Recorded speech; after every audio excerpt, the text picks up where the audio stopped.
ప్రశ్నించే తత్వం రావాలి, మాట్లాడే విధానం రావాలి. అప్పుడే మనం ముందరికి నడవగలం. తప్పకుండా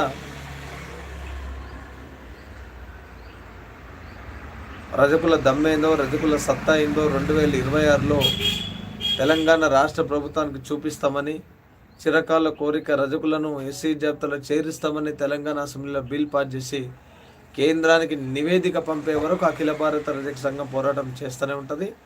మీ అందరూ సమన్వయంతో, మీరందరూ ఒక ఆలోచన విధానంతో అఖిల భారత రజక సంఘం జెండా పట్టుకొని చేస్తున్న పోరాటంలో మీరందరూ భాగస్వాములు కావాలని మరొకసారి మీ అందరికీ నేను విజ్ఞప్తి చేస్తూ, ఎవరికి ఏ ప్రభుత్వం వచ్చినా రజకులను వాడుకుంటుంది తప్ప రజకులకు మేలు చేయాలనే ప్రభుత్వం ఒక్కటి కూడా లేకుండా పోయింది. రజకులను ఎన్నికలప్పుడే